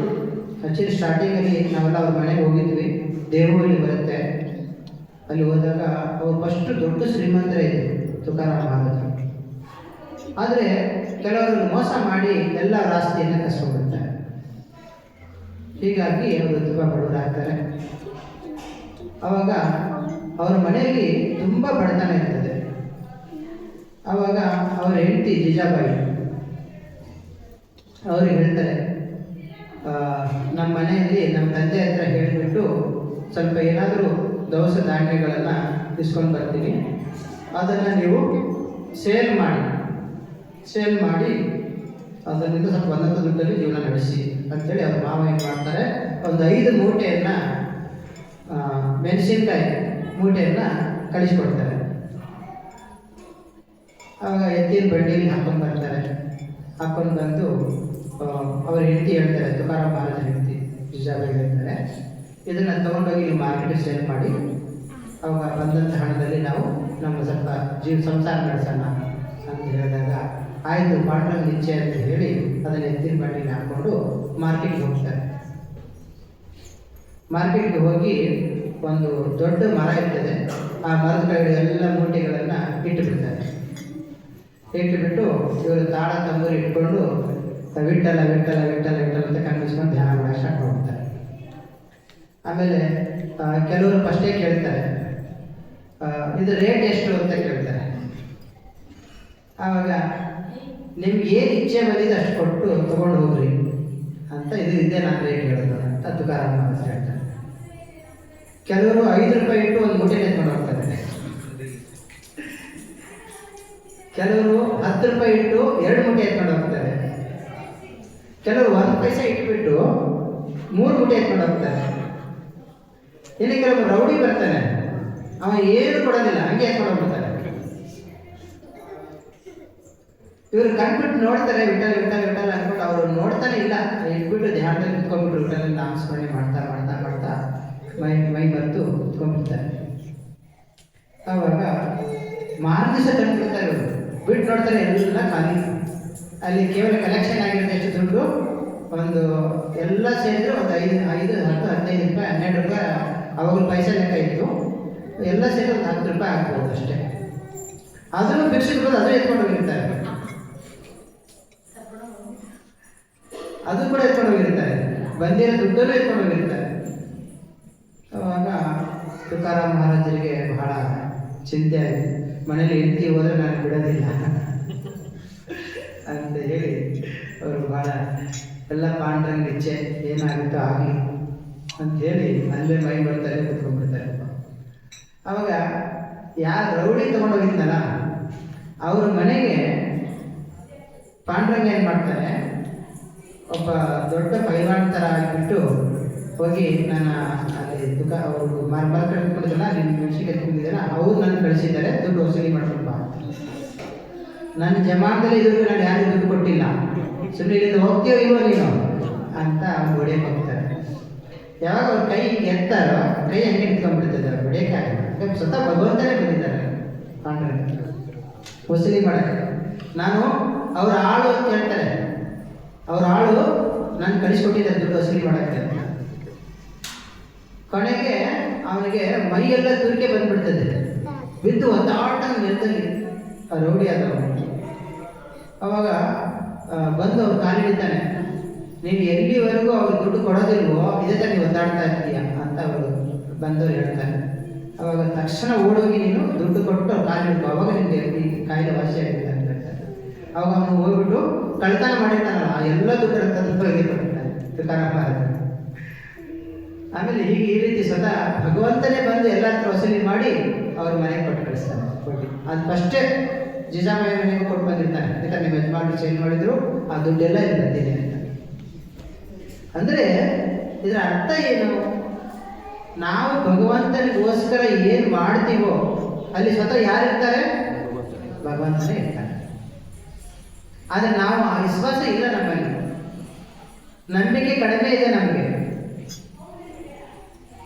ಇರುತ್ತೆ, ಅಲ್ಪ ಸ್ವಲ್ಪ ಇರುತ್ತೆ, ಸಂಪೂರ್ಣವಾಗಿ ಭಗವಂತನಿಗೆ ಸಮಾಂತರ ಆಗೋದಿಲ್ಲ ನಮಗೆ. ಆದ್ದರಿಂದ ನಾವು ಫುಲ್ಲು ಸಾಧು ಸಂತರ ಜೀವನವನ್ನು ನೋಡಿದಾಗ, ಅವರ ಜೀವನ ಶೈಲಿಯನ್ನು ನೋಡಿದಾಗ ನಮಗೆ ಅರ್ಥ ಆಗುತ್ತೆ ಅವರು ಸಂಪೂರ್ಣವಾಗಿ ಭಗವಂತನ ಮೇಲೆ ಡಿಪೆಂಡ್ ಆಗಿರ್ತಾರೆ. ಅದಕ್ಕೋಸ್ಕರ ಈ ಶ್ಲೋಕದಲ್ಲಿ ಕೂಡ ಹೇಳ್ತಾ ಇದ್ದಾರೆ, ನಾವೇನು ಮಾಡಬೇಕು? ಎಲ್ಲವನ್ನ ಭಗವಂತನಿಗೋಸ್ಕರ ಸಮರ್ಪಣೆ ಮಾಡಬೇಕು ಅಂತ ಇಲ್ಲಿ ನಮಗೆ ಹೇಳ್ತಾ ಇದ್ದಾರೆ. ಆಮೇಲೆ ಇನ್ನು 55ನೇ ಶ್ಲೋಕದಲ್ಲಿ, ಹಿಂದಿನ ಶ್ಲೋಕದಲ್ಲಿ ಹೇಳಿದ್ರು, ಅರ್ಜುನಿಗೆ ಏನು ಹೇಳ್ತಾರೆ ಅಂದರೆ, ಊಹಾತ್ಮಕ ಚಿಂತನೆಗಳಿಂದ ಕಸ್ಮಲದಿಂದ ದೂರ ಇರಬೇಕು. ಊಹಾತ್ಮಕ ಚಿಂತನೆ ಅಂದರೆ ಏನು? ಮೂಢನಂಬಿಕೆಗಳು, ಅಪನಂಬಿಕೆಗಳು, ಅಪಸಿದ್ಧಾಂತ ಅಂತ ಹೇಳ್ತಾರೆ. ಅಂದರೆ ಕೆಲವರು ಹೇಳ್ತಾರೆ ಹಾಗೆ ಮಾಡಿದರೆ ಇದು ಆಗುತ್ತೆ ಅಂತ ಏನೇನು ಹೇಳ್ತಾರೆ. ಆ ರೀತಿ ಎಲ್ಲ ಊಹಾತ್ಮಕ ಚಿಂತನೆಗಳು ಅಂದರೆ ಶಾಸ್ತ್ರದ ವಿರುದ್ಧವಾಗಿ ನಡ್ಕೊಳ್ತಕ್ಕಂಥದ್ದು. ಶಾಸ್ತ್ರವನ್ನ ಯಾರು ಪಾಲನೆ ಮಾಡೋದಿಲ್ವೋ ಅದಕ್ಕೆ ಅಪಸಿದ್ಧಾಂತ ಅಂತ ಹೇಳ್ತಾರೆ. ಅವರು ಶಾಸ್ತ್ರಗಳನ್ನು ಸರಿಯಾಗಿ ಅರ್ಥ ಮಾಡ್ಕೊಂಡಿರೋದಿಲ್ಲ ಅಂತ ಅರ್ಥ ನಾವು ಸೇರಲೂಬಾರ್ದು, ಅಲ್ಲಿ ಹೋಗ್ಲೂಬಾರ್ದು ಅಂತ ಇಲ್ಲಿ ನಮಗೆ ಹೇಳ್ತಾ ಇದ್ದಾರೆ. ಆಮೇಲೆ ಏನೇ ಮಾಡಿದ್ರು ನನಗೋಸ್ಕರ ಮಾಡು ಅಂದರೆ ನಮ್ಮ ಜೀವನದ ಮನುಷ್ಯನ ಜೀವನದ ಸ್ವರೂಪ ಏನಪ್ಪ ಅಂದರೆ ಜೀವೇರ ಹೋಯ್ ಕೃಷ್ಣರ ನಿಂತರೆ ದಾಸ. ನಾವು ಯಾರ ಸೇವಕರಾಗಿದ್ದೀವಿ, ನಮ್ಮ ಸ್ವರೂಪ ಏನು ಅನ್ನೋದನ್ನು ಪ್ರತಿಯೊಬ್ಬರು ಅರ್ಥ ಮಾಡ್ಕೋಬೇಕು. ನಾವು ಎಲ್ಲಿಂದ ಬಂದಿದ್ದೀವಿ, ನಮ್ಮ ಜೀವನದ ಗುರಿ ಏನು ಅದನ್ನು ನಾವು ಚೆನ್ನಾಗಿ ತಿಳ್ಕೋಬೇಕು. ಅಂದರೆ ನಮ್ಮ ಸ್ವರೂಪ ಏನು? ಭಗವಂತನ ಸೇವೆ ಮಾಡೋದೇ ನಮ್ಮ ನಿಜವಾದ ಸ್ವರೂಪ. ಶಿಲ ಪ್ರಭುಪಾದರು ಆತ್ಮ ಸಚತ್ಕಾರ ಅನ್ನತಕ್ಕಂಥ ಗ್ರಂಥದಲ್ಲಿ ಉದಾಹರಣೆ ಕೊಡ್ತಾರೆ. ಜೀವಿಯ ಸ್ವರೂಪ ಏನು ಅಂತ, ಅದಕ್ಕೆ ಉದಾಹರಣೆ ಏನು? ಮೀನಿನ ಸ್ವರೂಪ ಮೀನಿನ ಉದಾಹರಣೆ ಕೊಡ್ತಾರೆ. ಮೀನು ಎದರಲ್ಲಿ ಇರುತ್ತೆ? ನೀರಲ್ಲಿ ಇರುತ್ತೆ. ನೀರಿಂದ ತೆಗೆದ್ರೆ ಏನಾಗುತ್ತೆ? ಪ್ರಾಣ ಬಿಡುತ್ತೆ. ಹೌದಲ್ಲ? ನಾವು ಈ ಲೋಕಕ್ಕೆ ಬರೋದಕ್ಕಿಂತ ಮೊದಲು ವೈಕುಂಠದಲ್ಲಿದ್ವಿ. ಅಲ್ಲಿ ಏನು ಮಾಡಿದ್ವಿ? ನಾವು ಭಗವಂತನ ಜೊತೆ ಜಗಳ ಮಾಡಿದ್ವಿ. ಏನಂತ ಜಗಳ ಮಾಡಿದ್ವಿ? ನಾನು ಒಡೆಯನಾಗಬೇಕು, ನಾನು ಬಾಸ್ ಆಗಬೇಕು, ನನಗೆ ಸ್ವಾತಂತ್ರ್ಯ ಬೇಕು, ನಾನು ವಿಷ್ಣು ಥರ ಇರಬೇಕು, ನನಗೂ ಆಳುಗಳು ಇರಬೇಕು, ನನಗೆಲ್ಲ ಸೇವೆ ಮಾಡಬೇಕು ಅಂತೇಳಿ ಫೈಟ್ ಮಾಡಿದ್ವಿ. ಭಗವಂತ ಹೇಳ್ತಾನೆ ನನ್ನ ಥರ ನೀವು ಆಗಕ್ಕೆ ಸಾಧ್ಯ ಇಲ್ಲ ಅಂತ. ಆದರೂ ಕೂಡ ನಾವು ಹಠ ಮಾಡಿ ಬಂದಿರೋದು. ಅದಕ್ಕೆ ಭಗವಂತ ನಮಗೆ ಪಾಠ ಕಲಿಸೋದಕ್ಕೆ ಏನು ಮಾಡಿದರು? ಈ ಜೈನ್ ಸೃಷ್ಟಿ ಮಾಡಿದರು, ಇಲ್ಲಿ ಜನ್ಮ ಮೃತ್ಯು ಜಲ ವ್ಯಾಧಿಯನ್ನು ಕೊಟ್ಟರು. ಈ ಜಗತ್ತಿನಲ್ಲಿ ಯಾರಾದರೂ ಸುಖವಾಗಿದ್ದೀರಾ? ನನಗೆ ಕಷ್ಟನೇ ಇಲ್ಲ, ನಾನು ಸಂತೋಷವಾಗಿದ್ದೀರ ಅಂತ ಹೇಳೋರು ಯಾರಿದ್ದೀರಾ? ಕೇಳ್ತಾ ಇದ್ರೆ ಒಬ್ಬೊಬ್ಬರು ಲಿಸ್ಟ್ ಕೊಡ್ತೀರಾ, ಹೌದಲ್ವಾ? ಅದಕ್ಕೆ ಇದಕ್ಕೆ ಏನಂತ ಕರೀತಾರೆ? ದುಃಖಾಲಯ ಅಶಾಶ್ವತ. ಈ ಜಗತ್ತಿನಲ್ಲಿ ಏನಿದೆ? ಬರೇ ದುಃಖ ಇದೆ. ಆದ್ದರಿಂದ ನಾವು ಇಲ್ಲಿ ಇರಬಾರದು. ನಾವೆಲ್ಲಿಗೆ ಹೋಗಬೇಕು? ಭಗವಂತನ ಧಾಮಕ್ಕೆ ಮರಳಿ ಹೋಗಬೇಕು ಅನ್ನೋದನ್ನ ಇಲ್ಲಿ ಕೂಡ ನಮಗೆ ತಿಳಿಸ್ಕೊಡ್ತಾರೆ. ಆಮೇಲೆ ಅಭಕ್ತರ ಸಂಘದಿಂದ ದೂರ ಇರಬೇಕು. ಯಾರ ಸಂಘದಿಂದ ದೂರ ಇರಬೇಕು? ಅಭಕ್ತರು. ಯಾರು ಭಕ್ತರು ಅಲ್ಲವೋ ಅಂಥವರ ಸಂಘವನ್ನು ನಾವು ಮಾಡಬಾರದು. ಇದು ಬಹಳ ಇಂಪಾರ್ಟೆಂಟ್ ಪಾಯಿಂಟ್.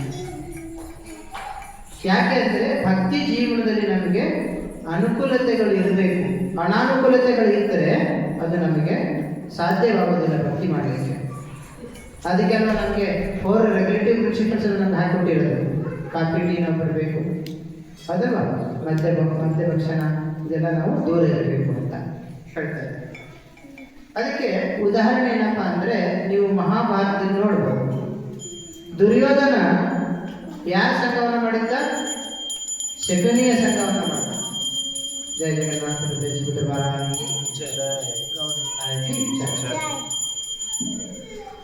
ದುರ್ಯೋಧನ ಶಕುನಿಯ ಒಂದು ಸಲಹೆಗಳಿಂದ ಇಡೀ ಅವರು ಕೌರವರ ವಂಶನೇ ನಿರ್ವಂಶ ಆಗಿದೆ. ಹೌದಲ್ವಾ?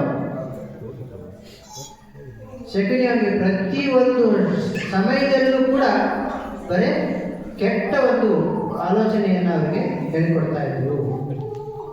ಈ ಕಾರಣದಿಂದ ಅವ್ರು ಏನು ಮಾಡಿದ್ರು? ಫುಲ್ಲು ಅಸತ್ಸಂಗದಲ್ಲಿ ಇದ್ರು. ಅವರು ನೋಡಿ, ಶಕುನಿ ಎಷ್ಟು ಕೆಟ್ಟ ಬುದ್ಧಿಯನ್ನು ಕಲಿಸಿದ ದುರ್ಯೋಧನಿಗೆ ಅಂದರೆ, ಇನ್ನೇನು ಪ್ರಾಣ ಹೋಗ್ತಾ ಇದೆ ಶಕುನಿದು, ಆ ಸಮಯದಲ್ಲಿ ಕೂಡ ಸಲಹೆ ಮಾಡ್ತಾನೆ ದುರ್ಯೋಧನನಿಗೆ. ನೀನು ಕೃಷ್ಣ ತುಂಬ ಛಲಗಾರ, ಅವನು ಮೋಸದಿಂದ ನಿಮ್ಮನ್ನು ಸಾಯಿಸ್ತಾನೆ. ಅದಕ್ಕೋಸ್ಕರ ನೀನು ಯುದ್ಧ ಮಾಡಿ ಮಾಡಿ ಮಾಡಿ ನೀನು ತುಂಬ ಬಳಲಿಬಿಟ್ಟಿದೀಯ. ಅದಕ್ಕೆ ನಿನಗೆ ಅವರು ಮೋಸದಿಂದ ಡಿಫ್ರೆಂಟಾಗಿ ನಿನ್ನನ್ನು ಸಾಯಿಸ್ತಾರೆ ಪ್ಲ್ಯಾನ್ ಮಾಡಿಬಿಟ್ಟು. ಅದಕ್ಕೆ ನೀನು ಇವಾಗ ಏನು ಮಾಡು, ಇಮಿಡಿಯೇಟ್ಲಿ ಅವನ ತೊಡೆಯನ್ನು ಮುರಿದು, ಭೀಮ ತೊಡೆ ಮುರಿದು ಮಲಗಿಸಿರ್ತಾರೆ. ಆ ಸಮಯದಲ್ಲಿ ಅವ್ನು ಹೇಳ್ತಾರೆ, ನೀನು ಅದಕ್ಕೆ ನಮ್ಮ ಮೊದಲು ಇನ್ನೇನು ಭೀಮನ ಜೊತೆ ಯುದ್ಧ ಮಾಡಬೇಕು. ಅದಕ್ಕೆ ನಮ್ಮ ಮೊದಲೇ ಸಲಹೆ ಕೊಡ್ತಾನೆ ಶಕುನಿ. ಏನಂತ ಕೊಡ್ತಾನೆ ದುರ್ಯೋಧನಿಗೆ? ನೀನು ಸಮುದ್ರದ ಕೆಳಗಡೆ, ನದಿ ಕೆಳಗಡೆ ಹೋಗಿ ತಪಸ್ಸು ಮಾಡು, ಸ್ವಲ್ಪ ಸಿದ್ಧಿಯನ್ನು ಗಳಿಸು, ಆವಾಗ ನಿನಗೆ ಮೈಂಡ್ ಶಾಂತವಾಗುತ್ತೆ, ಇಲ್ಲಾಂದರೆ ನೀನು ಸಾಯಿಸ್ಬಿಡ್ತಾರೆ ಅಂತ ಈ ರೀತಿಯನ್ನು ಕೊನೆ ಗಳಿಗೆಯಲ್ಲೂ ಕೂಡ ಈ ಸಲಹೆಯನ್ನು ಕೊಡ್ತಾನೆ.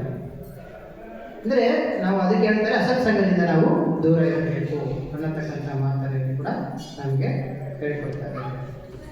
ಆಮೇಲೆ ಇನ್ನೊಂದು ಮಾತನ್ನು ಹೇಳ್ತಾರೆ, ಭಕ್ತಿಯ ಜೀವನದಲ್ಲಿ ನಾವು ಏನು ಮಾಡಬೇಕು? ಪರಮ ದೇವೋತ್ತಮ ಪುರುಷನ ನಿಯಮಗಳನ್ನು ಪಾಲನೆ ಮಾಡಬೇಕು. ಹಾಗೆ ಇಲ್ಲಿ ಸಂಪೂರ್ಣವಾಗಿ ಭಗವಂತನ ಮೇಲೆ ಡಿಪೆಂಡ್ ಆಗಬೇಕು ಅಂತ ಮತ್ತೆ ಹೇಳ್ತಾ ಇದ್ದಾರೆ. ಹೇಗೆ ಭಗವಂತನ ಮೇಲೆ ಡಿಪೆಂಡ್ ಆಗೋದು? ಹಾಗಿದ್ರೆ ನಮ್ಮ ಜೀವನದಲ್ಲಿ ಅನೇಕ ಪ್ರಶ್ನೆಗಳು ಬರ್ತವೆ.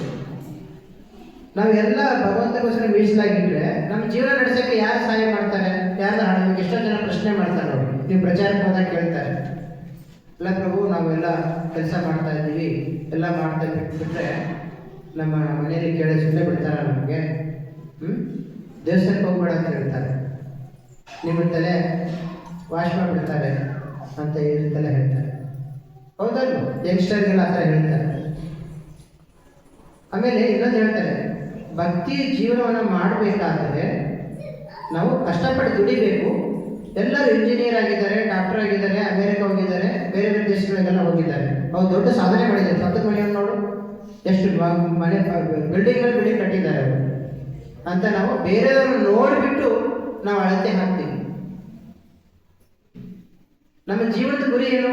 ಈ ಜಗತ್ತಿನಲ್ಲಿ ಮನೆ ಕಟ್ಟೋದು, ಅಥವಾ ಹೆಸರು ಮಾಡೋದು, ಒಳ್ಳೆ ಜಾಬಲ್ಲಿ ಇರೋದು, ಒಳ್ಳೆ ಹಣ ಸಂಪಾದನೆ ಮಾಡೋದು, ಅಥವಾ 4 ಜನಗಳ ಸಂಪಾದನೆ ಮಾಡಿ ಹೆಸರು ಗಳಿಸೋದು. ಇಷ್ಟು ಮಾಡಿದ್ರೆ ಸಾಕ ನಮ್ಮ ಜೀವನ ಸಾರ್ಥಕ ಆಗುತ್ತಾ? ಬಟ್ ನಾವೆಲ್ಲರೂ ಅದನ್ನೇ ಮಾಡ್ತಾ ಇದ್ದೀವಿ. ಹೌದಲ್ವ? ನಮ್ಮ ಗೋಲ್ ಏನಾಗಿದೆ?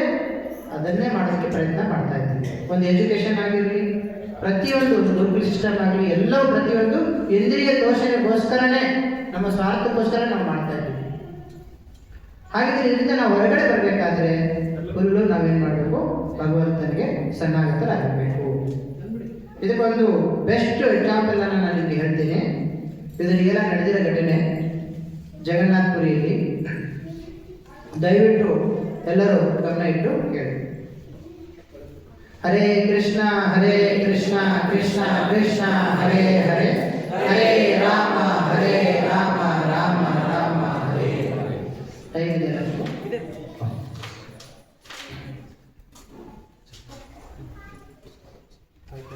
ಹಾಂ 10 ನಿಮಿಷ. ಜಗನ್ನಾಥಪುರಿಯಲ್ಲಿ, ಜಗನ್ನಾಥಪುರಿ ಹೆಸರು ಕೇಳಿದ್ದೀರಾ?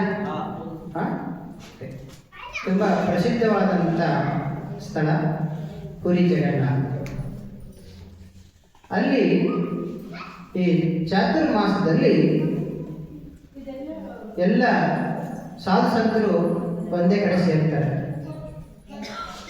ಸೇರಿಬಿಟ್ಟು ಪ್ರವಚನವನ್ನು ಏರ್ಪಾಡು ಮಾಡ್ತಾರೆ.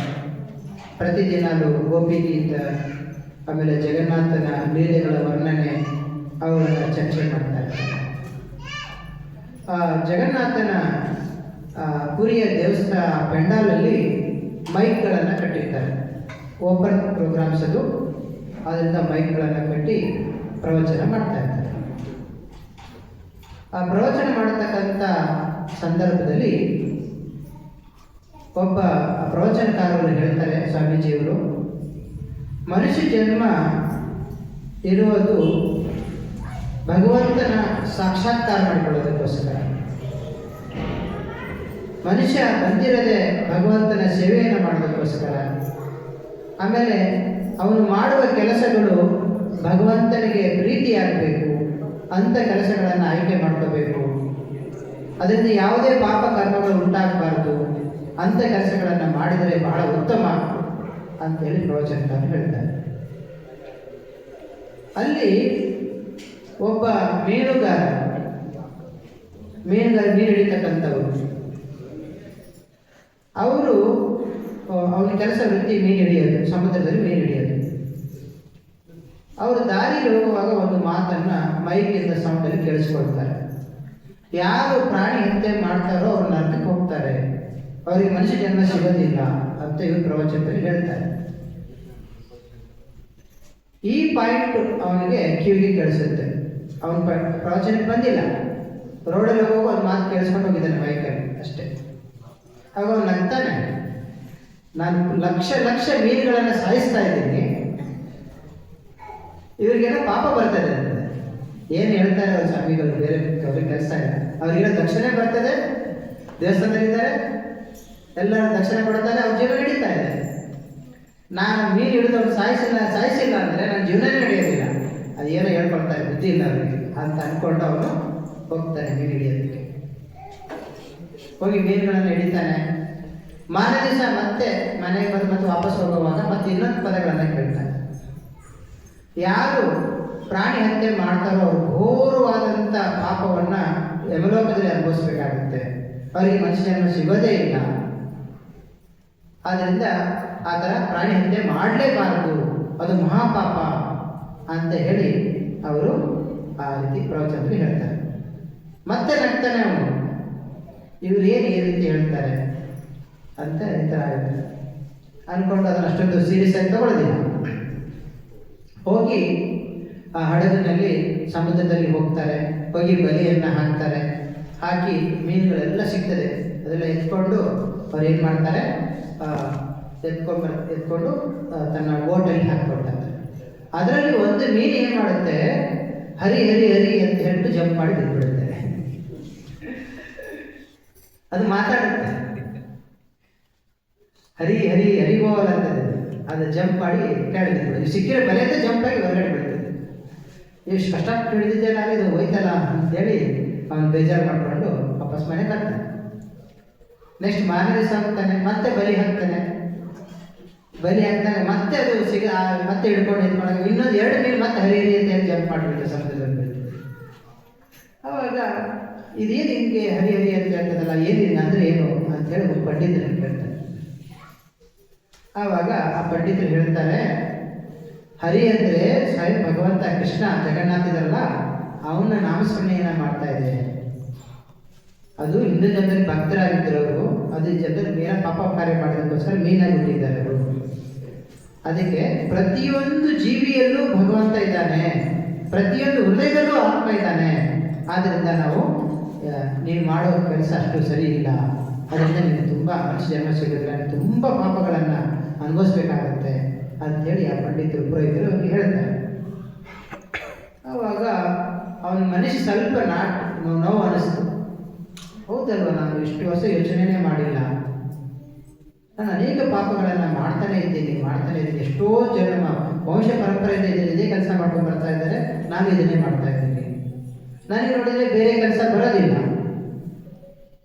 ಇದನ್ನು ಮಾಡಿಲ್ಲ ಅಂದರೆ ನಮ್ಮ ಮನೆ ಜೀವನ ನಡೆಯೋದಿಲ್ಲ ಅಂತ ಈ ರೀತಿ ಅವನಿಗೆ ಒಂದು ದಿವಸ ರಾತ್ರಿ ನಿದ್ದೆ ಬರೋದಿಲ್ಲ.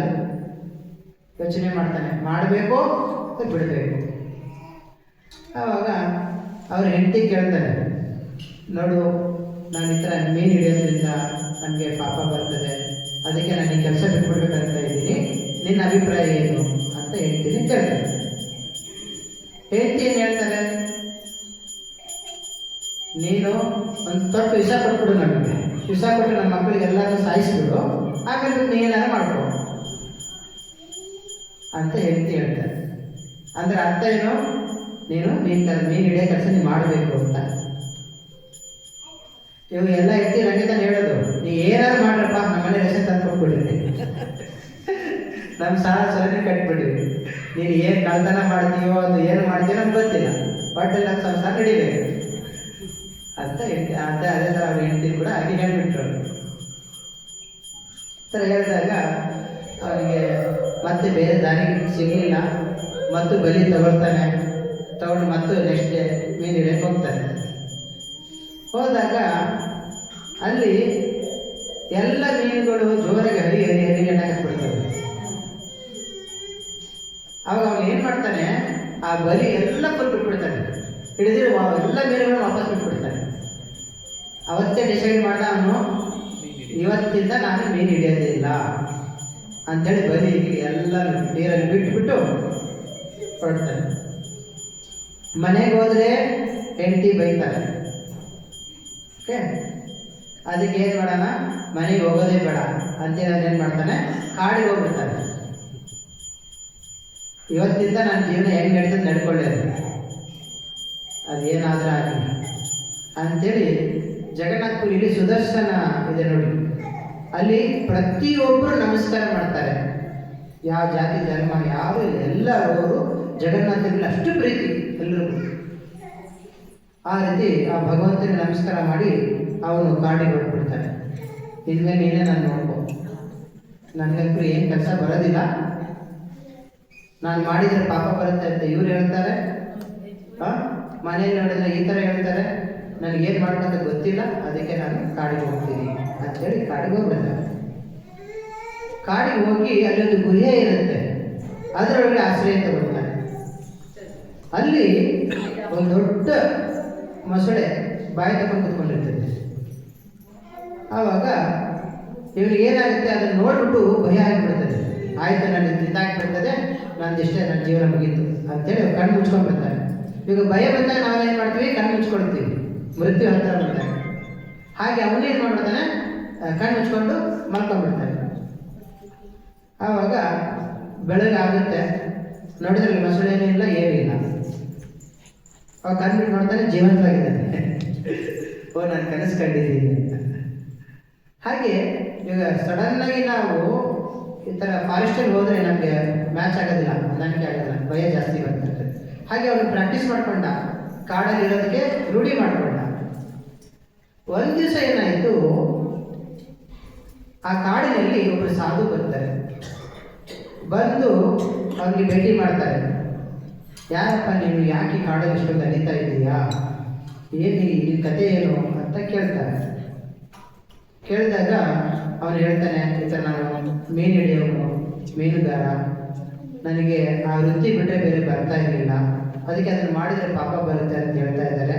ಅದಕ್ಕೆ ನಾನು ಮನೆ ಮಠ ಎಲ್ಲ ಬಿಟ್ಟು ಬಂದ್ಬಿಟ್ಟಿದ್ದೀನಿ, ಏನು ಮಾಡ್ಬೇಕಂತ ಗೊತ್ತಾಗ್ತಾ ಇಲ್ಲ ನನಗೆ ಅಂತ ಅವನು ಆ ಸಾಧುಗಳ ಹತ್ರ ಹೇಳ್ತಾನೆ. ಅದಕ್ಕೆ ಅವ್ರು ಹೇಳ್ತಾರೆ, ಅಲ್ಲಪ್ಪ, ನೀನು ಹೆಂಡತಿ ಮಕ್ಕಳು ಬಿಟ್ಟು ಕಾಡಲ್ಲಿ ಬಂದು ಏನು ಪುರುಷಾರ್ಥ ಸಾಧಿಸ್ತೀಯ ನೀನು, ಪಾಪ ಬಂದರೆ ಬರಲಿ, ಹೋಗು, ವಾಪಸ್ ಹೋಗ್ಬಿಟ್ಟು ನೀನು ಅದನ್ನೇ ಮಾಡು ಅಂತ ಅವ್ರು ಸಲಹೆ ಕೊಡ್ತಾರೆ. ಆವಾಗ ಅವನು ಹೇಳ್ತಾನೆ, ಇಲ್ಲ ಗುರುಗಳೇ, ನಾನು ಸಲ ದೃಢ ನಿರ್ಧಾರ ಮಾಡಿದ್ದೀನಿ, ನಾನು ಹೋಗೋದಿಲ್ಲ ಅಂದಾಗ ತಕ್ಷಣ ಆ ಸಾಧು ಆಗಿ ಬಂದವರು ಯಾರು ಗೊತ್ತಾ, ಸ್ವತಃ ಜಗನ್ನಾಥ. ಜಯ ಜಗನ್ನಾಥ ದೇಶದ ಮಹಾರಾಜಿ, ಜಗನ್ನಾಥವರೇ ಬಂದಿರ್ತಾರೆ. ಬಂದಾಗ ಆವಾಗ ಅವನು ಜಗನ್ನಾಥನ ರೂಪವನ್ನು ತೋರಿಸ್ತಾರೆ. ತೋರಿಸಿ ಆವಾಗ ನಿನಗೇನು ಆಶೀರ್ವಾದ ಬೇಕು ಹೇಳುವಂತೆ. ಆವಾಗ ಜಗನ್ನಾಥ ಅವ್ರಿಗೆ ಅವನು ವರ ಕೇಳ್ತಾನೆ. ಏನು ವರ ಕೇಳ್ತಾನೆ ಅಂದರೆ, ನಾನು ಯಾವಾಗ ಕರಿತೀನೋ ಅವಾಗ ನನ್ನ ಹತ್ರ ಬರಬೇಕು ಅಂತ ಮೀನುಗಾರ ಕೇಳ್ತಾನೆ. ಆಯಿತು ಅಂತೇಳಿ ಭಗವಂತ ತಾಸ್ತಂದು ಮಾಯ ಬಿಟ್ಟು ಹೊಡ್ತಾನೆ. ಆವಾಗ ಇವನಿಗೆ ವಾಪಸ್ ಎಲ್ಲ ಬರ್ತಾನೆ. ಊರಿಗೆ ಬಂದಾಗ ಇವ್ರದ್ದು ಎಲ್ಲ ಪ್ರಚಾರ ಆಗಿಬಿಡ್ತದೆ ಊರಲ್ಲಿ. ಈ ಥರ ಮಚ್ಚಗಾರ ಮೀನುಡಿಯವನು ದೊಡ್ಡ ಸಾಧು ಆಗಿದ್ದಾನಂತೆ, ದೊಡ್ಡ ಎಲ್ಲ ಇದಾಗಿದ್ದಾನಂತಾಗ ಎಲ್ಲರೂ ಮನೆಯಿಂದ ಹಣ್ಣುಗಳು, ಕುಂಬಳಕಾಯಿ, ತರಕಾರಿಗಳು ಎಲ್ಲ ಮೂಟೆ ಮೂಟೆ ಮೂಟೆ ತಂತ ದಾನ ಕೊಡ್ತಾ ಇರ್ತಾರೆ. ಅವ್ನು ಕಾಲು ಬಿದ್ದು ಈ ಥರ ಅವ್ರು ಎಷ್ಟು ದೂರ ಹೋಗ್ತಾರೆ ಅಷ್ಟೊತ್ತಿಗೆ ಅವ್ರು ಹಿಂದೆ ಜನ ಬರೋಕ್ಕೆ ಸ್ಟಾರ್ಟ್ ಮಾಡ್ಬಿಡ್ತಾರೆ. ತುಂಬ ಫೇಮಸ್ ಆಗಿರ್ತಾರೆ. ಒಂದು ದಿವಸ ಏನಾಯಿತು, ಇದರಲ್ಲಿ ಪೂರಿಯಲ್ಲಿ ಒಬ್ಬ ನವಾಬ್ ಸಾಹೇಬ್ ಇರ್ತಾರೆ, ಮುಸ್ಲಿಮ್ಸ್ ಅವರು. ಅವ್ರ ಮಗನಿಗೆ ಭೂತ ಹಿಡಿದಿರ್ತದೆ.